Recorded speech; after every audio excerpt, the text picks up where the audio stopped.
14 March 2025 1446 হিজরি 14তম তারা বিশেষে মিলাদ সম্বন্ধে সবার জন্য শিক্ষণীয়, অনুসরণীয়, অত্যন্ত তাৎপর্যপূর্ণ বয়ান পেশ করেন বাইতুল হক জামে মসজিদ, ঢালকানগর, ঢাকা। কি আজিমুশান আল্লাহ, কি আজিমুশান, কি আজিমুশান আল্লাহ, কি আজিমুশান। প্যারা নবীর শান মাবুদ, প্যারা নবীর শান মাবুদ, কি আজিমুশান, কি আজিমুশান আল্লাহ, কি আজিমুশান, কি আজিমুশান আল্লাহ, কি আজিমুশান, কি আজিমুশান আল্লাহ, কি আজিমুশান। রসুল পাক সাল্লাল্লাহু আলাইহি ওয়াসাল্লামের তাজকিরা হয়, যেখানে ইমাম সুফিয়ান ইবনে উয়াইনা রাহমাতুল্লাহ আলাইহি বলছেন যে ইনদা যিকরি সালিহিন তানজিলুর রাহমা, যেখানে আউলিয়া ইকরামের কথা আলোচনা হয়, আউলিয়া ইকরামের কথা স্মরণ করা হয়, সেখানে আল্লাহ পাকের স্পেশাল রহমত নাজিল হয়। তো রসুল পাক সাল্লাল্লাহু আলাইহি ওয়াসাল্লামের কথা আলোচনা হলে সেখানে কি পরিমাণ রহমত নাজিল হয়, কত বড়, কত আজিমুশান রহমত নাজিল হয়। হ্যাঁ,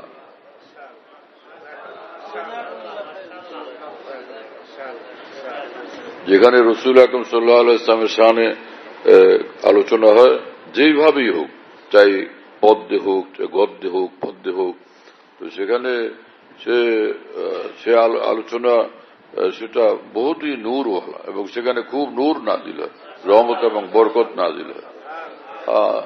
এরকম এতটুকু করা চাই যে সেটা শরীয়তের সীমার মধ্যে আছে কিনা দেখা। আর আরেকটা হলো যে শরীয়তের বাইরে তো যায় নাই, এতটুকু হলে সেটা নিয়ে হইচই না করা চাই। হ্যাঁ, এতটুকু হলে সেটা নিয়ে হইচই না করা চাই। হ্যাঁ, বলি যে হুজ্জতুল ইসলাম মাওলানা রশিদ আহমদ গঙ্গুই রহমাতুল্লাহ, তিনি তো মিলাদকে কোনোভাবেই সাপোর্ট করতেন না, সমর্থন করতেন না, মিলাদ করা কোনোভাবেই সমর্থন করতেন না।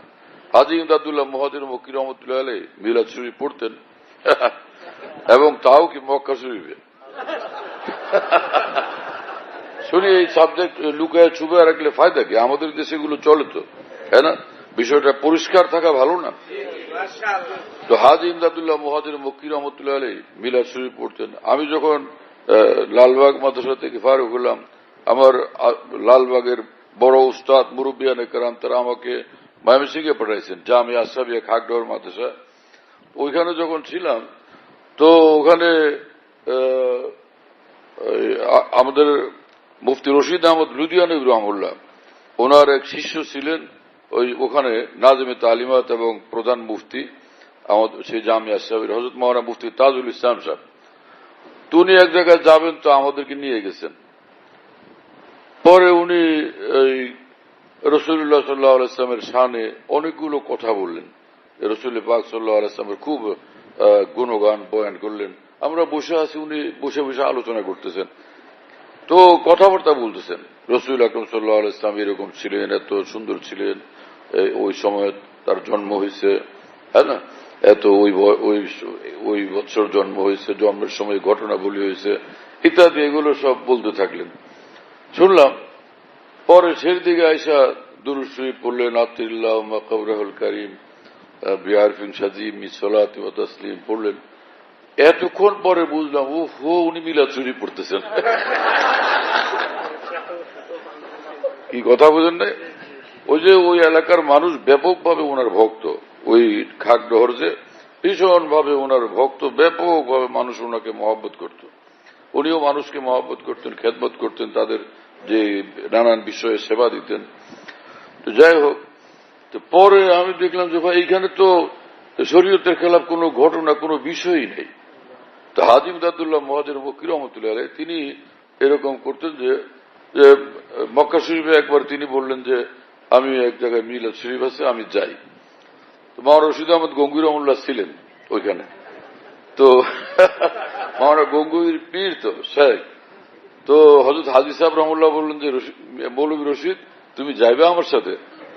তা দেখো আদব কাকে বলে। এই কথা বলেন না আমি যাব না। তিনি বললেন যে হযরতজি আমি তো ভারতে এই বিষয়টাকে মানা করি। হ্যাঁ তো তুমি যাও না। বললেন যে আমি हम वहां हिंदुस्तान में इसको मना करते हैं, ভারতে আমরা এই বিষয়টাকে নিষেধ করি। তার অর্থ দ্বারা ভারতে যেটা করা হয় সেটা এমন ভাবে বিষয়টাকে করা হয়েছে যেটাকে নিষেধ করতে হয়। অর্থাৎ তারা শরীয়তের এবং সুন্নত শরীয়তের সবকিছুর পূর্ণ খেয়াল রেখে এটা করে না, বরং সেখানে যেটা চলছে সুন্নত শরীয়তের সীমার মধ্যে থাকে না, ব্যতিক্রম হয়ে যেতেছে, যেটা বেদাতের সীমার ভিতরে গিয়ে পড়তেছে। এটা তিনি কিন্তু কত আদবের সাথে সতর্ক ভাষায় তিনি বললেন, हम इसको वहां हिंदुस्तान में मना करते हैं। मना क्या करते हैं? আমরা ভারতে এটাকে তো হযরত নিষেধ করি। হ্যাঁ তো তুমি যাও না। মানে হযরত হাকিমুল উম্মত থানভী বলেন হাজী সাহেব শরীয়তের পাগল ছিলেন, দেওয়ানা ছিলেন, সুন্নতের পাগল ছিলেন। উনি বলছেন যে আমি তো ভারতে নিষেধ করি, তার মানেই দ্বারা হযরত গঙ্গোহী ভারতের মুসলমানদেরকে বিলকুল সুন্নত তরিকার উপরে অটল অবিচল রাখার মেহনত করতেছেন, সেটাকে তো সমর্থন করা চাই, সহযোগিতা করেছে। হ্যাঁ তো তুমি যাও না, তুমি থাকো। হযরত হযরত হাকিমুল উম্মত মাওলানা আশরাফ আলী থানভী রহমাতুল্লাহ সেখানে ছিলেন। হযরত থানভী বলে হযরত मैं आपके साथ जाऊंगा। মাওলানা গঙ্গোহীর ভয়ে হযরত থানভী থরথর কাঁপতেন, কিন্তু হাজী সাহেবের সামনে তিনি বললেন হযরত আমি আপনার সঙ্গে যাইতে চাই। বলে হ্যাঁ তুমি আমার সঙ্গে চলো। শুনতেছেন আপনারা কিসা? হ্যাঁ, খামোখা হই হুল্লা ঝগড়াঝাটির মধ্যে না যায়, বাস উভয় পক্ষ সঠিক অবস্থানে থাকা চাই। উভয় পক্ষের থেকেই অনেক বেশি কথা হচ্ছে, যে কথা একটা সীমার মধ্যে থাকা দরকার ছিল। তো যাই হোক, হযরত হাজী সাহেব গেলেন, গিয়ে সে এক জায়গায় বিলাদ পড়লেন, কি রাসূলুল্লাহ সাল্লাল্লাহু আলাইহি ওয়াসাল্লামের তারিফ প্রশংসা করলেন, আরো কি কি করছেন সেটা তো ওখানে দেখলাম যে কোনো বর্ণনা বিবরণ নাই, বিস্তারিত। আচ্ছা, কিন্তু পরেরটা শুনেন তো তাহলে বুঝে আসবে। পরে হাজী সাহেব পুরা মজলিসের পরে যে আমি যা কিছু এখানে করলাম, বাতাও কি হ্যাঁ সুন্নত কা খেলাফ ক্যা কাম হুয়া হ্যায়, সুন্নত শরীয়তের বিপরীতে খেলাফ কি কি কাজ হয়েছে এখানে বলো আমাকে তোমরা। সব উলামায়ে কেরাম যারা ছিলেন সব চুপ, যেখানে তো সুন্নতের খেলাফ শরীয়তের খেলাফ কোনো কাজই হয়নি, খালি নাম মিলাদ শরীফ, কিন্তু কাজ সব সুন্নত শরীয়ত মোতাবেক। নাম খালি মিলাদ শরীফ, যে রাসূল পাক সাল্লাল্লাহু আলাইহি ওয়াসাল্লামের জন্ম সম্পর্কিত আলোচনা, মিলাদ মানে জন্ম বিষয়ে আলোচনা, তাই না? ওইটাই উদ্দেশ্য। মিলাদ মানে তাজকিরায়ে মিলাদ, মিলাদ শব্দের অর্থ জন্ম হওয়া, কথা বুঝেন নাই? তো জন্ম বিষয়ক আলোচনা, এটা রাসূল পাক সাল্লাল্লাহু আলাইহি ওয়াসাল্লামের জন্ম বৃত্তান্ত খানিকটা আলোচনা করা, এটা হলো উদ্দেশ্য। এখানে মুজাফ হযফ করে দিয়ে এটার নাম হয়ে গেছে মিলাদ শরীফ, মৌলুদ শরীফ। কথা বুঝেন নাই? তো হাজী সাহেব তো এরকম বললেন, তার মানে বড় বড় ওলামা, হাত্তাকে হাকিমুল উম্মত মাওলানা আশরাফ আলী থানভীর মতো এত বড় মানুষ, যাকে উলামায়ে উম্মত জমানার গজালি আর ফখরুদ্দিন রাজির মতো বলেন, সেই এত বড় মানুষ মুজাদ্দিদে কামিল, তিনি সেখানে কোনো বিষয় পান নাই সুন্নতের খেলাফ শরীয়তের খেলাফ। তার মানে হাজী সাহেব রহমাতুল্লাহ যে মিলাদ করতেন সেটা 100% সুন্নতের শরীয়তের বিলকুল ভিতরে থেকে করতেন। কথা বুঝেন নাই? আমাদের বাংলাদেশে যে সকল বুজুর্গানের দিন মিলাদ করতেন, পরবর্তীরা সেটাকে চালু রাখছেন, এখনো চালু রাখছেন, কিন্তু এটা তাদের মনে রাখা জরুরি যে সেই পূর্বসূরি বুজুর্গানের দিন বলতেন ওই মিলাদের মধ্যে কারো বসে থাকা কোনো জরুরি না, ওয়াজিব না, এবং ওখানে কিয়াম করা কোনোই ওয়াজিব না, এবং কিয়ামকে ওয়াজিব করার কোনো অবকাশই নাই, তাই না? এই সকল বিষয় তারা শক্তভাবে বলতেন। কিন্তু পরবর্তী লোকেরা দেখা গেছে যে ওখানে কেউ না বসলে মিলাদে মানুষ খেপে, আবার সে যদি সে কেউ কিয়াম না করলো তাহলে তার বিরুদ্ধে তাকে লাঞ্ছিত করা হয়, তার বিরুদ্ধে কোন গোষ্ঠা এগুলো প্রকাশ করা হয়। যেটা একটা মুস্তাহাব আমল যদি হয়, যেমন নাকি এশরাকের নামাজ, না একজনে না পড়ে মসজিদ থেকে চলে গেল, এটা নিয়ে কেউ গোষ্ঠা করে, কেউ ক্রোধ প্রকাশ করে, কেউ ঝগড়া করে, কেউ প্রতিবাদ করে, এই মেয়ে আপনি যান কেন, এশরাক পড়লেন না, এই যে 10-12 জন 14 জন দাঁড়ায় গেছে মসজিদে, আপনি কেন যাইতেছেন মিয়া, আপনারা কেন যান, এরকম কেউ বলে? অথবা তাদের দিকে গরম নজরে তাকায় বা পিছনে তাদের সমালোচনা করে। এশরাক এরকম আউয়াবিন তো এশরাক আউয়াবিন এগুলো তো গুরুত্বপূর্ণ, কারণ আউয়াবিন যদি 6 রাকাত পড়ে তো 12 বছরের নফল ইবাদতের সওয়াব। কথা বোঝেন নাই? তাহাজ্জুদ তো অনেক জবরদস্ত, নফলের মধ্যে শ্রেষ্ঠ নামাজ যে নফল, তার মধ্যে শ্রেষ্ঠ নামাজ হল তাহাজ্জুদ। হ্যাঁ, সেই তাহাজ্জুদ পড়ার জন্য কেউ কোনোদিন বলছিল কাউকে, হ্যাঁ মিয়া যে এতগুলো মানুষ রমজানে তাহাজ্জুদ পড়লো, আপনি তো তাহাজ্জুদ না পড়ে সোজা হেঁটে চলে গেলেন, কেউ বলে? তো মিলাদ শরীফ কি তাহাজ্জুদের সমান? হ্যাঁ, অথবা মিলাদ শরীফ কি এইরকম বিষয় যেটা কোনো ফরজ বা ওয়াজিব? এইটা নিয়ে ঝগড়া যারা করেন এটা ঠিক না, কোনোভাবেই ঠিক না। যারা করতেছেন যদি শরীয়তে সীমার মধ্যে থাকেন তাহলে কোনো সমস্যা নেই, আর যদি শরীয়তের সীমা অতিক্রম, তাহলে তো সুন্নত শরীয়তের সীমার মধ্যে, সীমার বাইরে গেলে তো আপনি নিজেও বলতে বাধ্য যে এটা ঠিক হচ্ছে না। ঠিক হচ্ছে কিনা সেটা দেখা নিজের দায়িত্ব। কি কথা বুঝেন নাই? আর বহু উলামা একরাম, হক্কানি উলামা একরাম অনেকেই জিনিসটা করেন না, শুধু এই চিন্তা যে যারা করতেছেন তাদের মধ্যে অনেকেই সুন্নত শরীয়তের সীমা রেখার খেয়াল রাখেন না, তার বাইরে চলে যান। তো সাধারণ মুসলমানরা যদি বড় বড় উলামা যারা বুজুর্গানে দিন তারা যদি করেন, তো সাধারণ মুসলমানরা হয়তো মনে করবে যে ঠিক আছে, তো তাহলে ওখানেও যাই, ওখানেও হচ্ছে। কিন্তু ওখানে যে জায়গায় গেল বড় বুজুর্গদের দেখা, বড় আলেমদেরকে দেখা, যেখানে গিয়া সেও মিলাদে শরীক হয়ে গেল, দেখা গেল সেখানে শরীয়তের সীমা ওরা অতিক্রম করে ফেলছে, যে মুস্তাহাবকে নফলকে তারা ফরজের মতো ওয়াজিবের মতো বানাইছে, এরকম করছে। কিন্তু সাধারণ পাবলিক দুইটার মধ্যে এই পার্থক্য করতে পারবে না।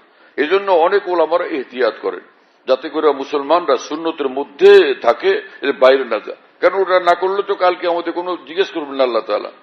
এশরাক না বললে আল্লাহ জিজ্ঞেস করবেন, হে তুমি এশরাক করো না কেন মিয়া, হ্যাঁ ফেরেশতার ডান্ডা আনো, হ্যাঁ, আর না হলে অন্তত সরিষার তেলে ভিজানো একটা বেত নিয়ে আসো, খাগড়াছড়ির বেত নিয়ে আসো। কোন আল্লাহ তাআলা বলবেন এটা খাগড়াছড়ির বেত আনো, এটা তাহাজ্জুদ পড়তো না, এরকম হবে?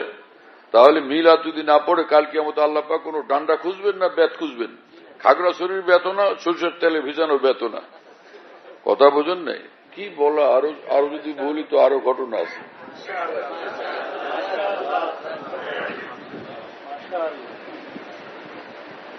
সুন্নতে মুআক্কাদা যেটা, সেটা তো এরকম যে সুন্নত কি জিনিস, যেটা সুন্নতে মুআক্কাদা হলো যেটা ফরজ ত্যাগ করলে শাস্তি হবে, ওয়াজিব ত্যাগ করলে শাস্তি হবে। সুন্নতে মুআক্কাদা ছুটে গেলে ওলামায়ে দ্বীন বলে যে মালামত হবে।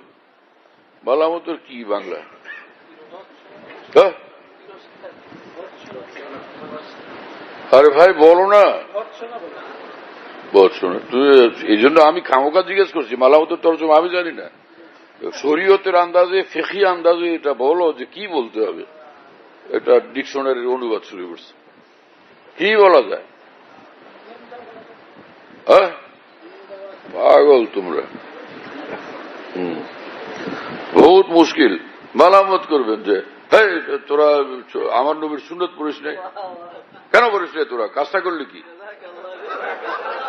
একটা এইরকম কিছু বলবেন, এইটা এই আমার নবী পড়ছো, তুমি করলে না কেন? সেটা তোমার করা উচিত ছিল কিনা? জি কেন করো নাই? আচ্ছা যাও, এখন যাও, শুধু জান্নাতে চলে যাও।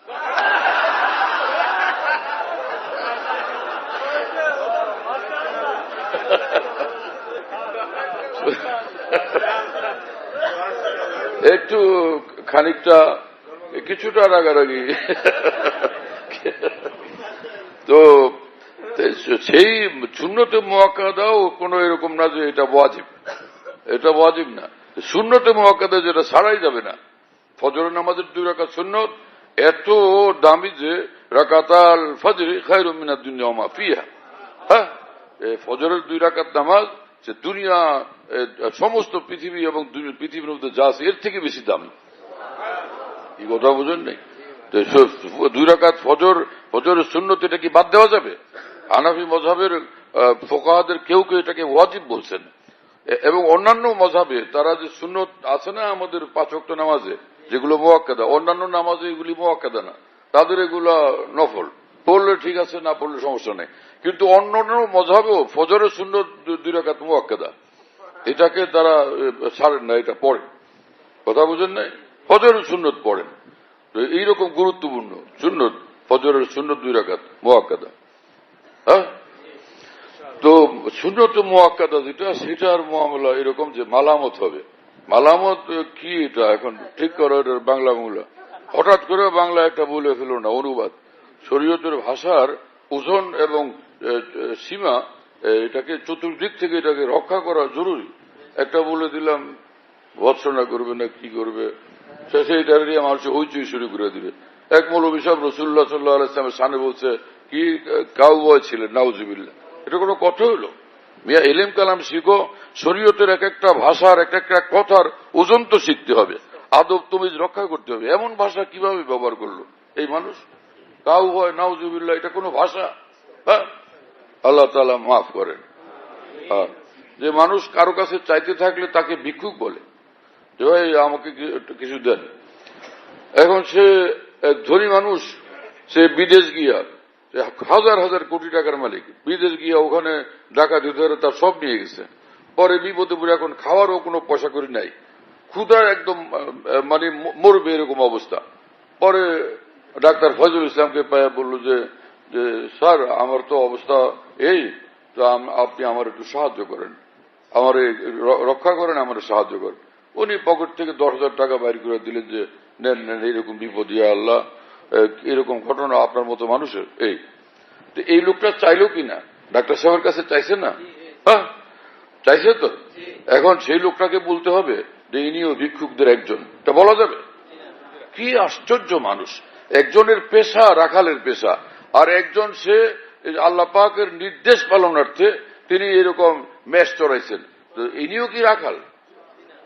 কি সব মানুষ! এগুলোর আল্লাহ বুঝ দান করেন। মাথায় আউলিয়া বুজুর্গানের সৌবত ব্যতীত কারো মাথায় সহি বুঝ, দিনের বুঝ আসে না। হাকিমুল উম্মত মাওলানা আশরাফ আলী থানভী রহমতুল্লাহ আলাইহি বলছেন, নূর ফাম কিসি ফানি ফিল্লাহ বাকি বিল্লাহ কি সোবত কি বেদুল হাসিল নেই হতা।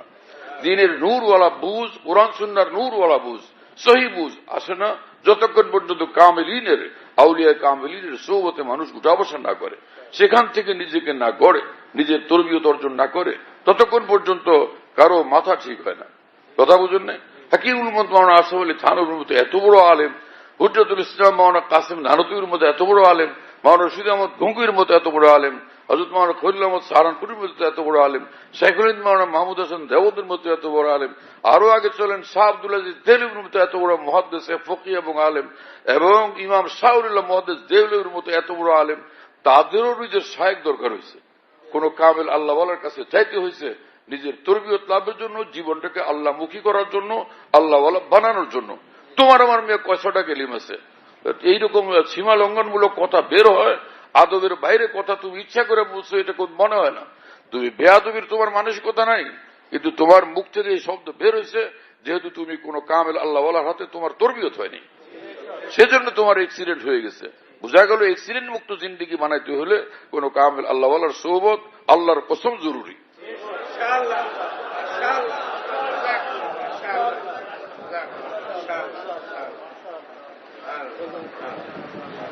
হ্যাঁ,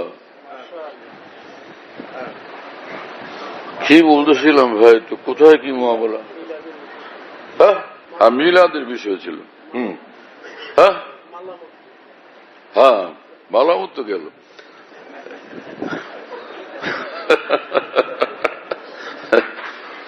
হ্যাঁ, কি সেটা যে মুতানাব্বির শের আছে যে মালামত না করার জন্য অনুরোধ করছিল, যে ইয়া লাইমি কুফিল মালামানিল্লাযী আযনাহু তুলু সাকামিহি ওয়া শাকাই।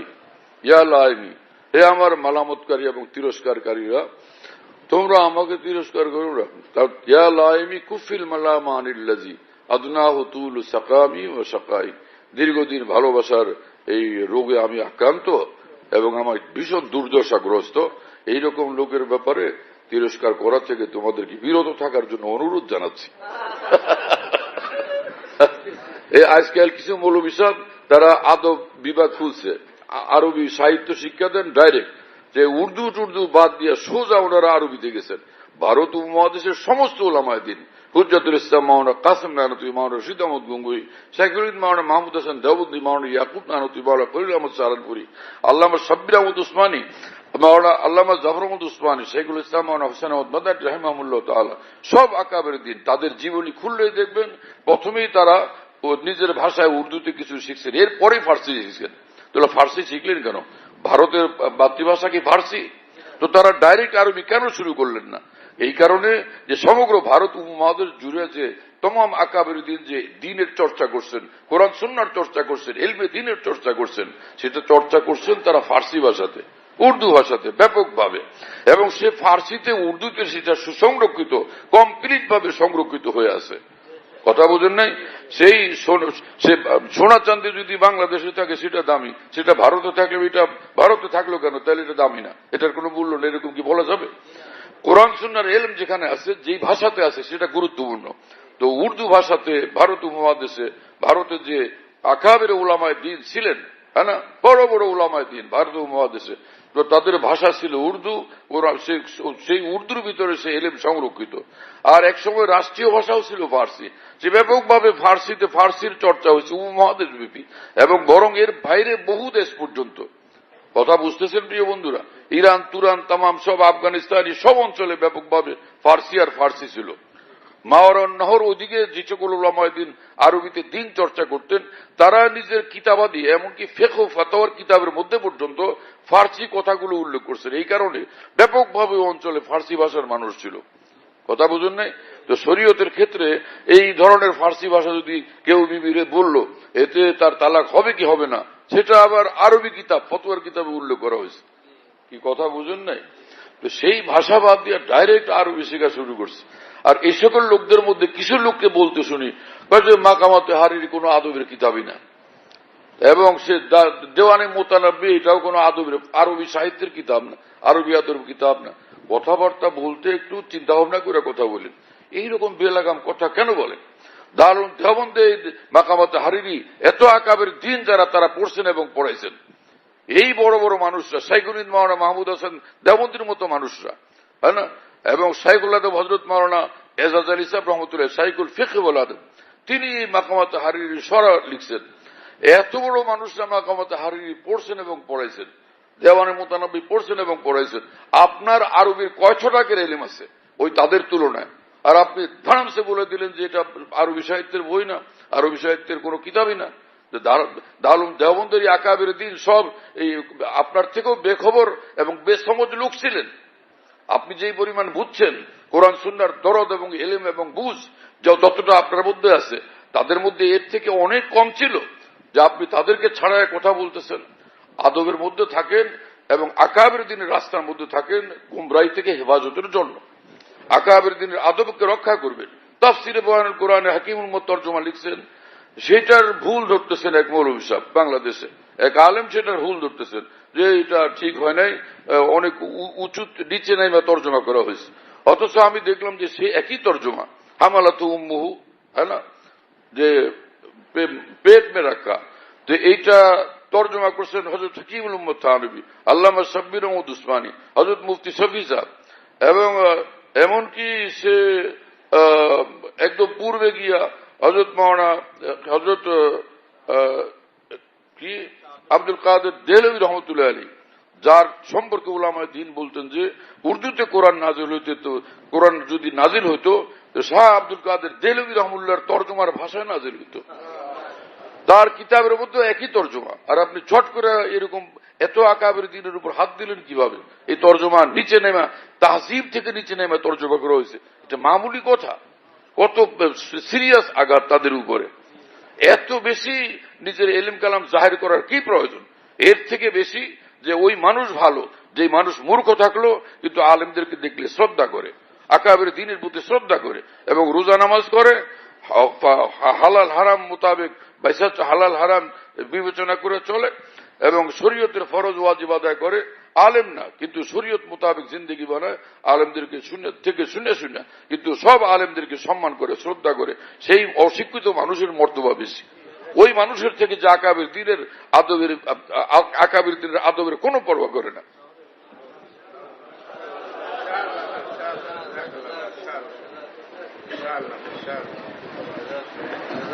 যারা এই পর্যন্ত পৃথিবীতে গুমরাহ হয়েছে আজ পর্যন্ত, সব ওই সকল মানুষ যারা আকাবের দিন থেকে বিচ্ছিন্ন মানুষ।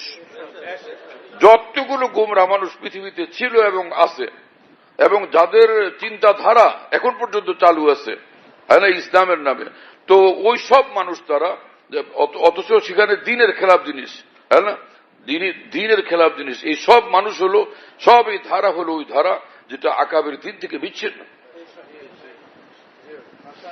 আল্লাহ আমাদেরকে হেফাজত করেন। হ্যাঁ, তো বলতেছিলাম মিলাদের কথা। এটা ভীষণ আমাদের দেশে একটা স্পর্শকাতর বিষয়, এজন্য কথা বলতে অসাবধান ভাবে বলার সুযোগ নেই। আমি তো এই বিষয়ে কথা কখনো ইচ্ছাকৃত বলার চেষ্টা করিও নাই, কিন্তু আজকে হঠাৎ করে হযরত মাওলানা কাসেম নানতুল্লাহ রহমাতুল্লাহর এক কথা মনে পড়লো, আর হঠাৎ করে এই বিষয়টা কিছুটা আলোচনা শুরু হলো। আল্লাহ তাআলা খায়রের মামলা করেন, সুন্দরভাবে এটা সুসম্পন্ন যাতে হয়। কথা বুঝতেছেন তো? যে সকল মানুষরা মিলাদ পড়েন এটা যে ইসলামের দুশ্মন, নবীর দুশ্মন, সুন্নতের দুশ্মন, এই কথা বলাও ঠিক না। আমি তো এটা বিশ্বাস করি যে তারা রাসূলুল্লাহ সাল্লাল্লাহু আলাইহি ওয়াসাল্লামের মহব্বতেই এমনটা করেন। রাসূল পাক সাল্লাল্লাহু আলাইহি ওয়াসাল্লামের মহব্বতই করেন না, তার সঙ্গে শত্রুতার জন্য করেন, মহব্বতই করেন। তো এতটুকু খেয়াল রাখা দরকার যে এটা যেন শরীয়ত মোতাবেক হয়, সুন্নত মোতাবেক হয়, কোনোভাবে এটা আল্লাহর সন্তুষ্টির উসিলা হয়, রাসূলুল্লাহ সাল্লাল্লাহু আলাইহি ওয়াসাল্লামের সন্তুষ্টির উসিলা হয়, এবং কোনোভাবে এটা আমার জন্য ক্ষতিকর না হয়, আমাদের জন্য ক্ষতিকর না হয়, রাসূলুল্লাহ সাল্লাল্লাহু আলাইহি ওয়াসাল্লামের অসন্তুষ্টির কারণ না হয়, আল্লাহ পাকের অসন্তুষ্টির কারণ না হয়। আর আল্লাহ ও রাসূলের অসন্তুষ্টির কারণ হবে না তখন যখন এটার মধ্যে বাড়াবাড়ি থাকবে না, যখন বাড়াবাড়ি থাকবে না। যেটা নফল সেটাকে আমি ফরজের মতো বানাবো না, ওয়াজিবের মতো বানাবো না। এখন একজনে শুরু করে দিল আজানের আগে মাইকে আজান দেবে, তো তার আগে 20 মিনিট আগে আরম্ভ করছে ইয়াসিনুল কুরআনুল হাকীম ইন্নাকা লামিনাল মুরসালিন আলা সিরাতিল মুস্তাকিম, খুব পড়তেছে। মহল্লার লোকজন আসছে যে কি ব্যাপার আপনি সূরা ইয়াসিন পড়তেছেন? বলে আপনারা জানেন না, আজান তো আজান, কিন্তু সূরা ইয়াসিন একবার পড়লে রাসূলুল্লাহ সাল্লাল্লাহু আলাইহি ওয়াসাল্লাম বলছেন 10 খতম কোরআনের সওয়াব। তা আমি ভাবলাম যে আমিও পড়ি, আমারও 10 খতম হোক, আপনাদেরও 10 খতম হোক, শুনবেন যে তাতেও তো 10 খতম। আরে ভাই, আপনি এটা কোন কাম করলেন? আজানের সময় আজান দেন, সূরা ইয়াসিন পড়ার সময় নাকি? এখন কি সূরা ইয়াসিন পড়ার সময়, হ্যাঁ না? একজনের বিয়ে হইতেছে, তো বললো যে এই এত টাকা মহরানা, অমুকের মেয়ে এত টাকা মহরানার আওয়াজে তোমার কাছে বিবাহ দিলাম, বলো কবুল করলাম। বলো যে ইয়াসিনুল কুরআনুল হাকীম।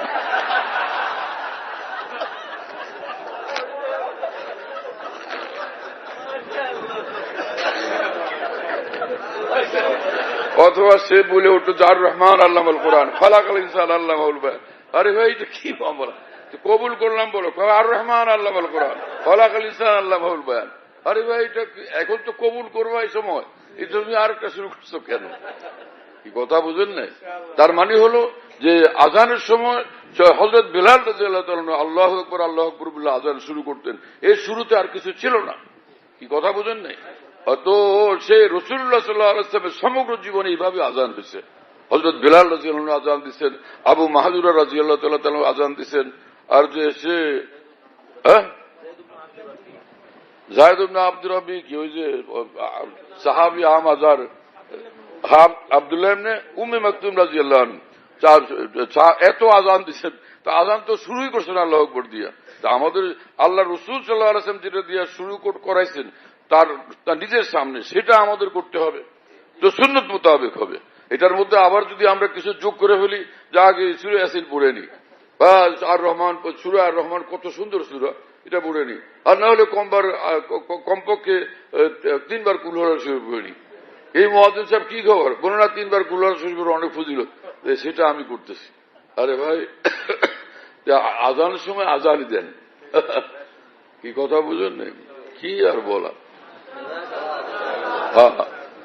তো দোনো সাইড খেয়াল রাখা চাই। যারা মহব্বতে পড়েন তাদের নিয়ে মাথা ব্যথা না হওয়া চাই। বেশি মাথা ব্যথা অনেকের। আবার যারা পড়েন এদের মধ্যে অনেকে একদম সুন্নত শরীয়তের মোতাবেক হোক, এর বাইরে একদমই না যাক, এই বিষয়টার অনেকেই খেয়াল রাখেন না। তাহলে দুই দিক থেকে ভুল হচ্ছে কিনা, এমনটা হওয়া চাই না। অতএব হাকিমুল উম্মত মাওলানা আসফ আলী থানভী রহমতুল্লাহর মতো এত বড় মুজাদ্দিদ, তিনি বলেন যে হুজ্জতুল ইসলাম মাওলানা কাসেম নানতুল্লাহ রহমাতুল্লাহ বলতেন, মিলাদ না ইতনা আচ্ছা হ্যায়, মিলাদ না ইতনা বুরা হ্যায় জিতনা লোক বুরা সমঝতে হ্যাঁ। মিলাদ শরীফ এত খারাপ না যতটা খারাপ মানুষে মনে করে। और ना इतना अच्छा है जितना लोग अच्छा समझते हैं। আবার এতটাও ভালো না যতটা লোকেরা ভালো মনে করে। তার মানে ভালো মনে করতে করতে এটা ফরজ ওয়াজিব বানায় ফেলছে। কি কথা বুঝেন না? আর যদি ফরজ ওয়াজিব না মনে করে, সুন্নতে মুআক্কাদা না মনে করে, আর এভাবে খালি রাসূলুল্লাহ সাল্লাল্লাহু আলাইহি ওয়াসাল্লামের প্রশংসার কথাবার্তা আলোচনা হয় এর মধ্যে, তাহলে এটা তো শরীয়তের খেলাফ কিছু না। এটা নিয়ে তুমি ডিস্টার্ব করবা কেন? এটা নিয়ে তুমি তোমার মাথা ব্যথা হবে কি জন্য? কি একটা মুতাদিল কথা বলছেন হযরত মাওলানা কাসেম নানতুল্লাহ রহমাতুল্লাহ আলাইহি। আর হাকিমুল উম্মত মাওলানা আশরাফ আলী থানভী যিনি মুজাদ্দিদ ছিলেন, তিনি সেটাকে উল্লেখ করছেন। এটা কি মামুলি বিষয়? কি কথা বুঝেন নাই? তাহলে এই ব্যাপারে নিজের মাথা, ব্রেন, দিল পরিষ্কার থাকা উচিত কিনা? আলহামদুলিল্লাহ।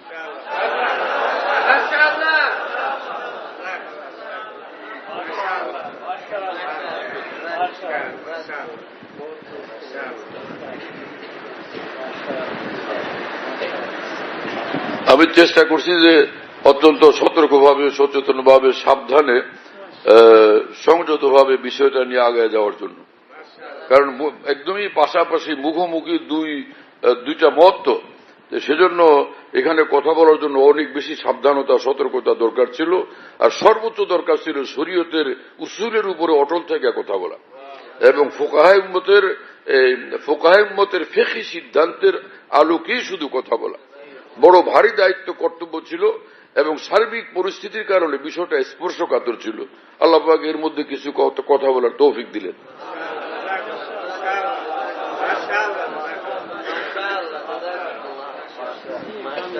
হ্যাঁ,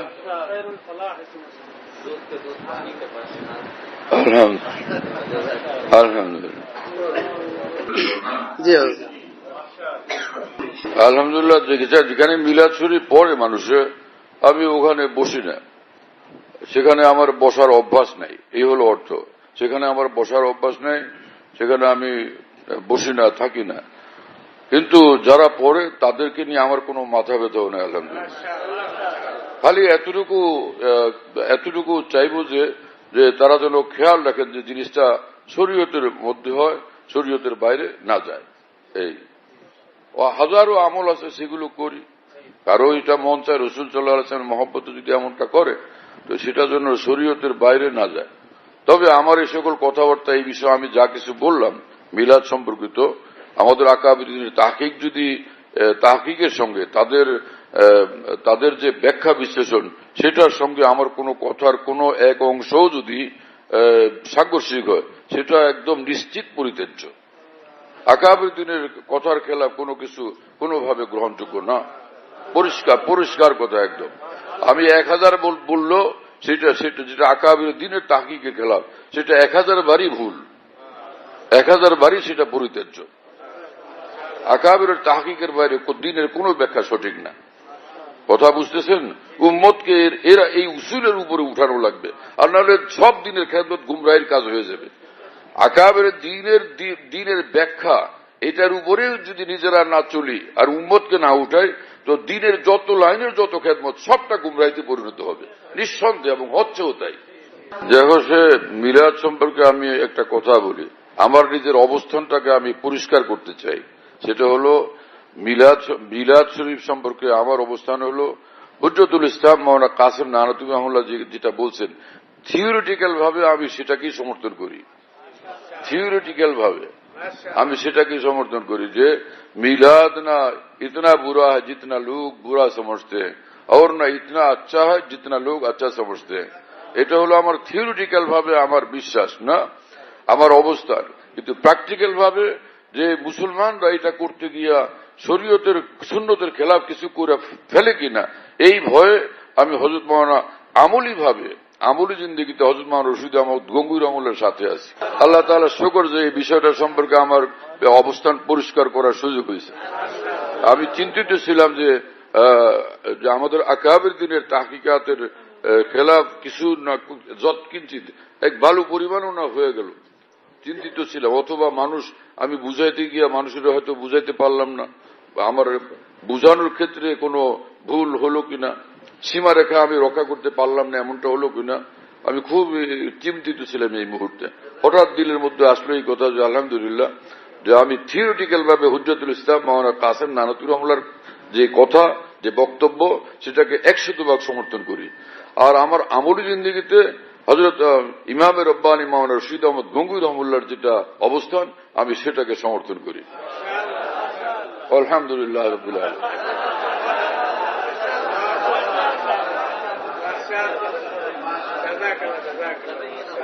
দেখো আজকে মজলিসের শুরু থেকে এ পর্যন্ত আমরা মিলাদ শরীফের মধ্যে আছি। আজকে পুরা সময় আমাদের পুরা মজলিস মিলাদ শরীফের মজলিস চলতেছে। হ্যাঁ, একদমই রসুল পাক সাল্লাল্লাহু আলাইহি ওয়াসাল্লামকে নিয়েই সবকিছু হচ্ছে আজকে। বিলকুল এটা মিলাদ শরীফ। হ্যাঁ, হাজী ইমদাদুল্লাহ সাহেব রহমতুল্লাহ আলাইহি মিলাদ শরীফ এটা।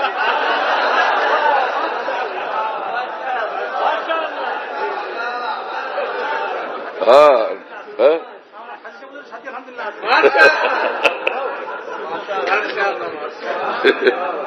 আলহামদুলিল্লাহ, আল্লাহ পাকের শুকর।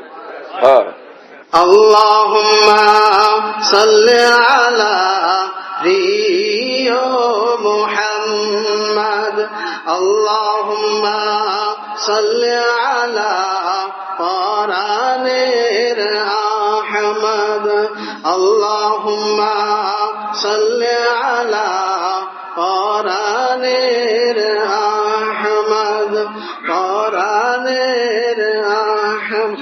দেখো এখন যে আল্লাহুম্মা সাল্লি আলা সেটাও আলহামদুলিল্লাহ আসছে শেষে।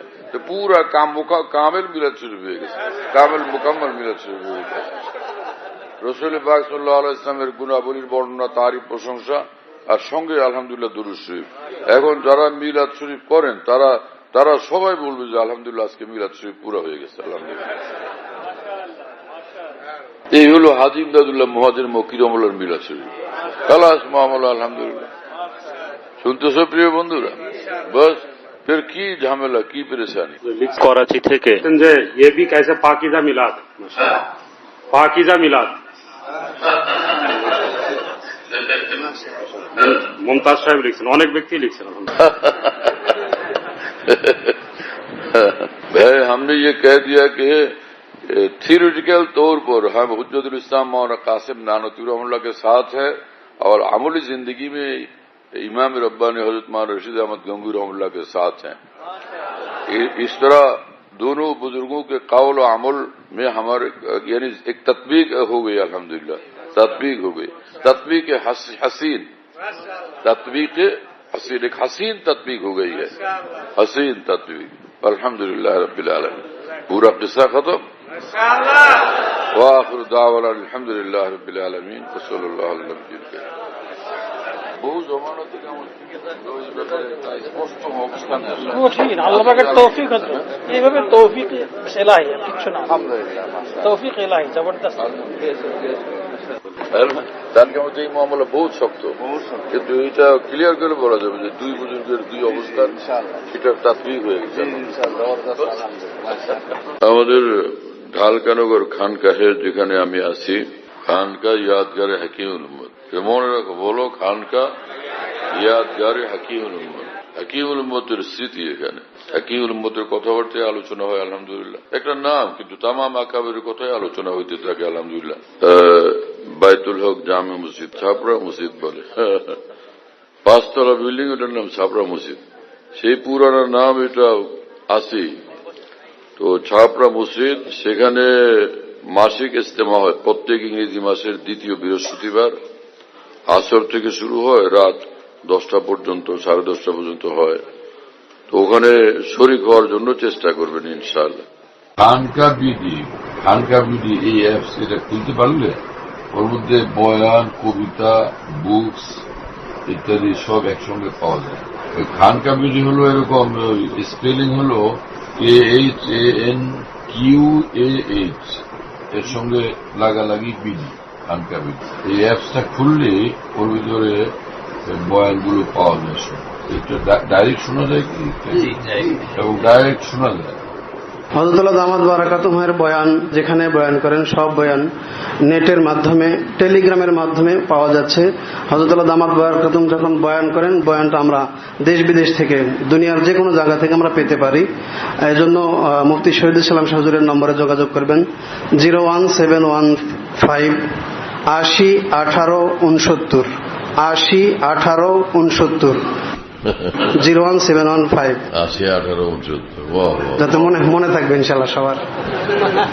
01715 80 18 69 বলো ভাই 01715 80 18 69 অনেক সোজা তো ভাই মাশাআল্লাহ অনেক সোজা করে দিছে।